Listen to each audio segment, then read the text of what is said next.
皆様、こんにちは。良いお正月は過ごせていますでしょうか。1日から始まった大送り公開、ご覧いただいていますでしょうか。いよいよ今日が最後となります。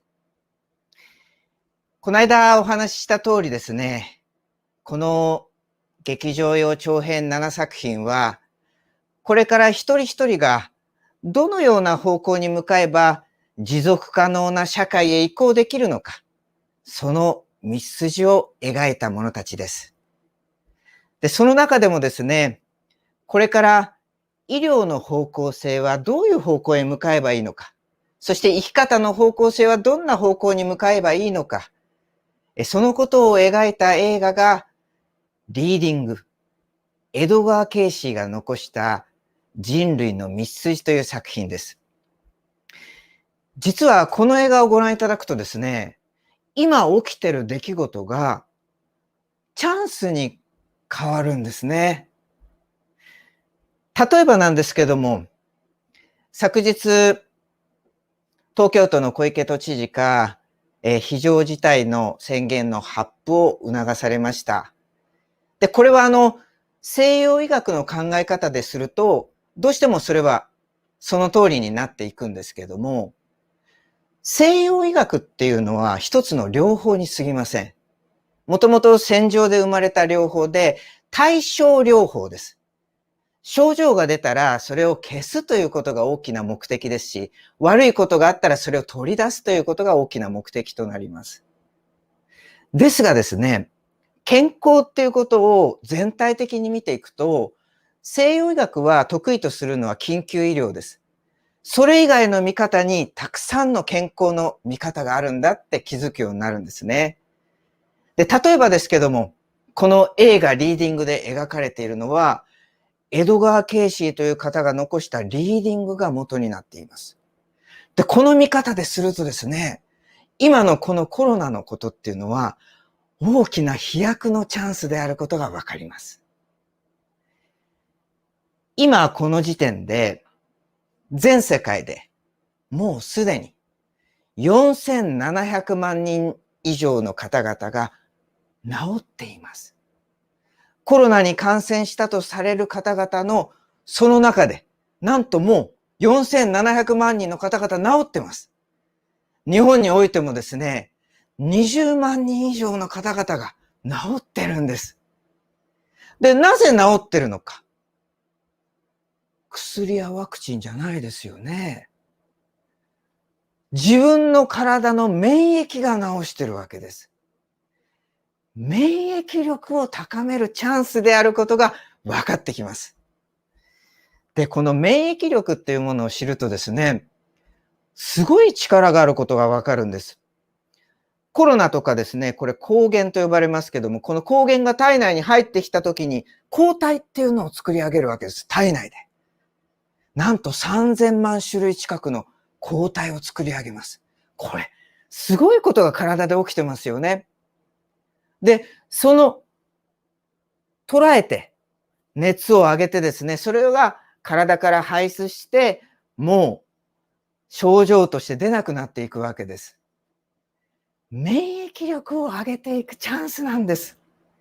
で、その免疫力を上げるための、まず食事の仕方、生き方、考え方っていうのが、実はこの映画リーディングに描かれています。まず食事ですね。私たちがまず食事を、葉物野菜を多く摂っていくと。クレソンとかレタスとかパセリとか、そういうものを取っていくと体は弱アルカリ化の方向に向かいます。でもですね、お肉とか砂糖とか、そういうものを取っていくと、これ、酸性型になってくるわけです。酸性になってくると、ウイルスは過分しやすくて活発化しやすくなります。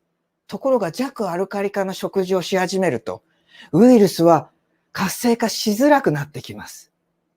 食事を変えるだけで、まず健康の方向性が向かっていくわけです。そして、この弱アルカリ化の葉物野菜を多く摂っていくと、血液がきれいになってきます。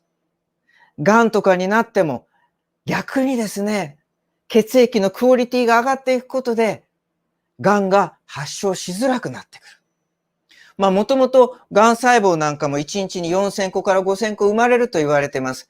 なんでそれが発症しないかというと、免疫の力なんです。免疫が高まる生き方にすればいいんですよ。そのような食事に切り替えれば、健康になっていくチャンスなんですね。そしてですね、免疫を高めるには、発酵食品を多く摂ることです。味噌とか和食の中に含まれている味噌汁の中には、乳酸菌や酵母などの微生物たちがうじゃうじゃいます。乳酸菌酸はですね、体内の腸内細菌で多くなってくると、マクロファージっていう免疫が活性化することが分かっています。発酵食品を多く摂れば、健康になっていくんです。免疫が上がって。これは映画蘇生という作品に出てますので、ぜひご覧いただきたいと思います。大いに発酵食品を摂ることで、心身が清まっていくんです。そして最も免疫を高める方法は、断食小食です。断食や小食になっていきますと、免疫の中の T レグ細胞っていうものが活発化することが分かっています。この T レグ細胞。これはですね、暴走する免疫たちを抑える力があります。今ですね、ワクチンとか、そういう薬とか大量に体に摂取していきます。金属が溜まっていきます。ワクチンの中に重金属が含まれてますから。で、それらが溜まっていくと当然免疫が暴走してしまうわけです。その暴走する免疫たちを抑えるのが、この T レグ細胞。断食や小食によって活発化するんです。これは映画腐食の時代で描かれています。そして、免疫力を上げていくことで心身が清まっていきます。まず身体が清まる。心身というのは心と体ですね。心。この心のあり方自体が実は体に影響を与えるんです。これは映画祈りという作品にも描かれています。今ですね、マスクとかソーシャルディスタンス。どんどん不安や恐怖っていうものが体の中に起きてきます。その不安や恐怖になってくると、体の中でノロアドレナリンやコルチゾールっていった物質が出てきます。血流が悪くなってきます。逆にですね、笑うことです。大いに笑うことです。笑うことで実際に免疫細胞が DNA がオンになることが確かめられています。で、私ですね、笑いヨガなんかをやるんですけども、3分間笑い続けます。これね、本気になって笑うと本当に体はポカポカ暖かくなってきます。免疫が活性化してくるんです。そして、利他の思い、思いやりを持つこと、与えること。この利他の思いは脳内のオキシトシンが出ることが分かっています。オキシトシンは抗うつ作用がありますから、痛みとか和らげていきます。今、うつ病の方多くなってますよね。で、そうなった時に恐怖心よりもどんどん与えることです。そして利他の思いになっていくことです。愛することです。愛することをしていくとオキシトシンバンバン出ますから、健康になっていくんです。心身が清まるチャンスなんですよ。今のこの出来事は危機的状況に見えることでも、その中には実はもうすでに変わるチャンスが始まっているということなんです。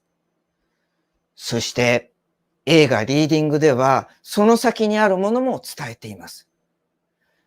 食事や心を変えるだけではなくて、生き方を変えていく。冷静を進化させていくチャンスに切り替えていく。冷静進化。こういうこと言うと、宗教怪しいってなりがちですよね。これは今唯物的価値観が支配してるから起きてきてることです。目に見えるものが全てだ。でも、ほとんどが目に見えないものですよね。目に見えてる世界っていうのは七色のわずかに周波数でいけば 0.78 ミクロンから 0.38 ミクロンって本当にわずかな領域です。紫外線だったり赤外線だったりいろんな波長があるわけです。目に見えないことの方が圧倒的に多いわけです。それで実際に私がですね、大きくこのリーディングという映画を作るきっかけと、確信に至ったのがですね、意識科学の最先端にいらっしゃるアービン・ラズロー博士という方との出会いでした。このラズロー博士との出会いによってコスモスっていう映画が生まれてます。ぜひこれも恩送りで公開されてますのでご覧いただきたいと思います。で、このラズロー博士が私にこんな話をしてくださったんです。今まで脳が意識を作ってるって考えられてきた。これはタービン理論って言ってですね、脳がタービンのように駆動し続けることで意識が生まれる。だから脳が死んで肉体が死ねば意識がなくなる。ところがですね、様々な臨床から脳の半分なくても意識が残ってたり、脳の半分片側になっても意識が残ってたり、そして臨死体験 NDE の研究が進んできていまして、脳死状態にある方々の 25% 近くが意識が残っていることが確認されてきたんです。脳が死んでも意識が残る。じゃあ意識ってどこにあるんだっていうことで言われてきたのがホログラム理論。ホログラフィーというのがあります。平面の情報から立体の映像を投影できる。すべては波動なので、この振動は波ですね。波の間隔、数。そのことで工学的にフーリエ解析にやると立体に生まれるんです。で、この立体に投影されているのが肉体。量子レベルの振動をしてる。この振動がこの現実を作ってる。そしてその振動はすべて記録され続けています。波動なんです。この波動のことを描いたストーンエイジ、ぜひご覧いただきたいと思います。感情も感覚も思考も触覚も香りも、それからこの七色で見えてる、全部振動です。波です。この波はですね、すべて量子レベルで記録され続けている。その記録されている量子真空場のことを博士はこのように言ったんです。アカシックレコード。A フィールド。すべての情報が記録されているこの量子真空場の海のことがアカシックレコード。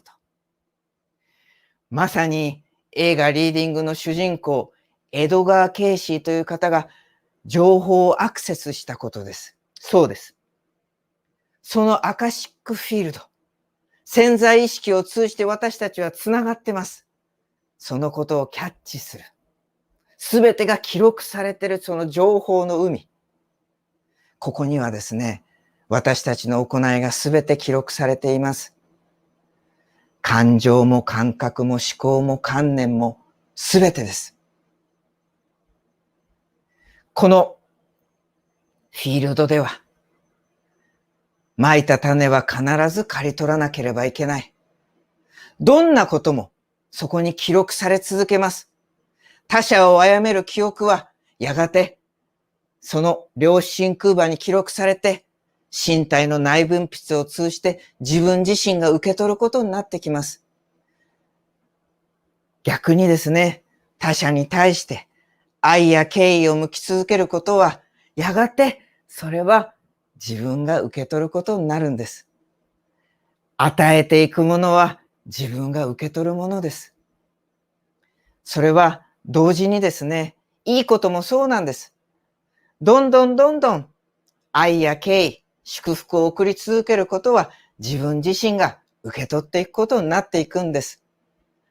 恩寵に生きる。まさに肉体を超えた意識のあり方、その時に霊性進化が求められてくるんです。仏教の言葉でこのような言葉があります。諸悪莫作修善奉行自浄語彙。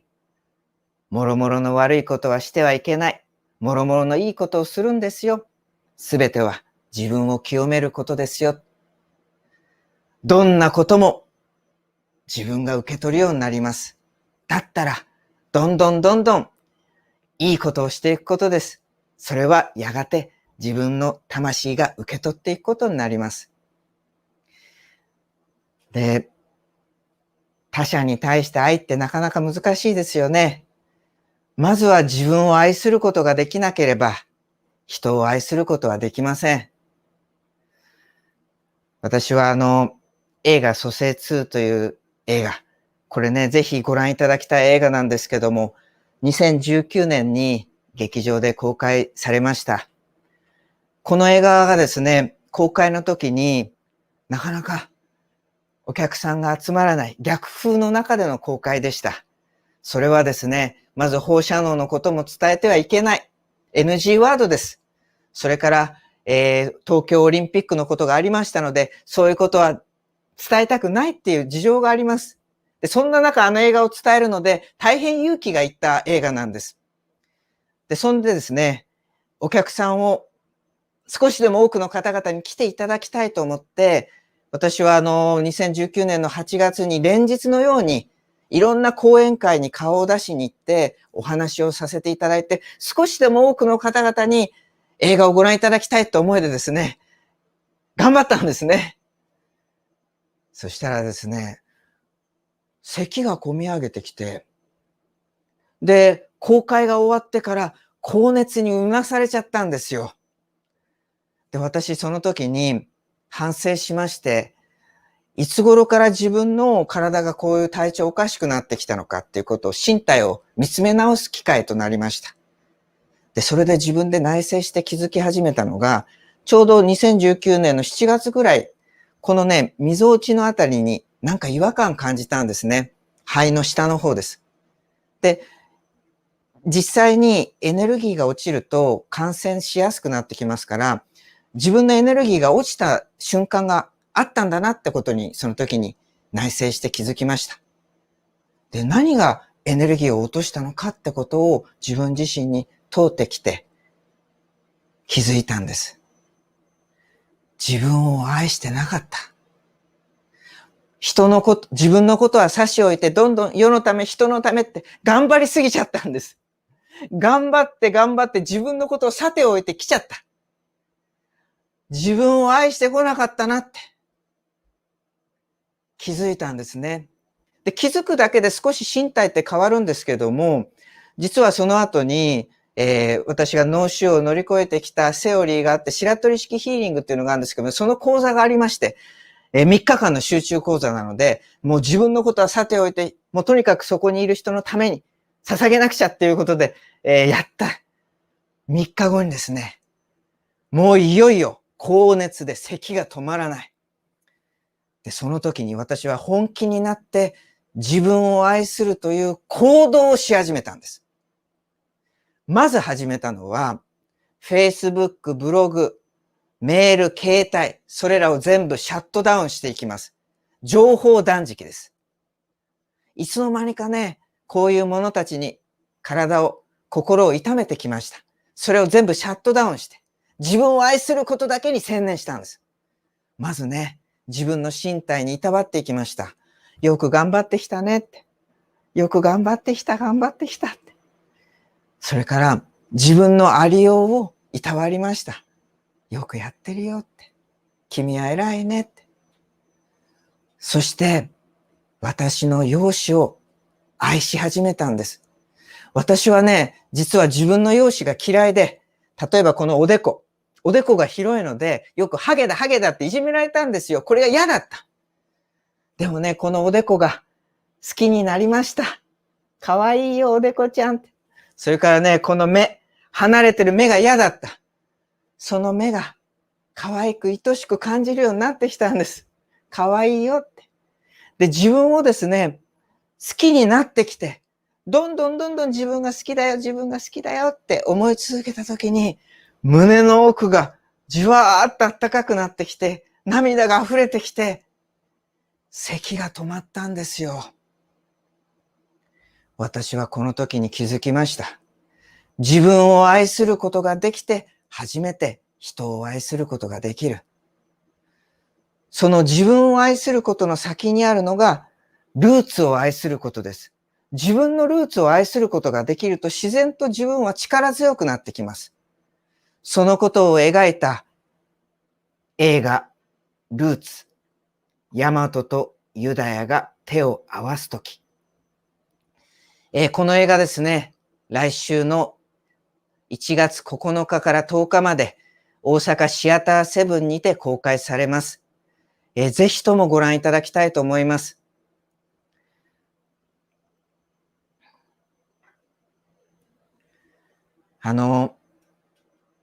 今ね、皆さんもいろいろ辛いこととか嫌なこととか起きると思います。許せないことも起きたりすると思うんです。その時にぜひですね、ご自分を愛してみてください。許せない自分を愛することです。そして傷ついている自分を愛することです。自分を愛することができると自然と相手への思いやりが出てきます。真心に結びつきやすくなってきます。そしてできれば他者に対して愛を向けてみてください。与えてみてください。これは宗教じゃないんです。自分の意識なんです。意識が変われば世界は変わっていきます。出会う人も変わってきます。そしてどんなに危機的に思える出来事もそこにはチャンスがあることが分かっていきます。すべてはきっとうまくいく。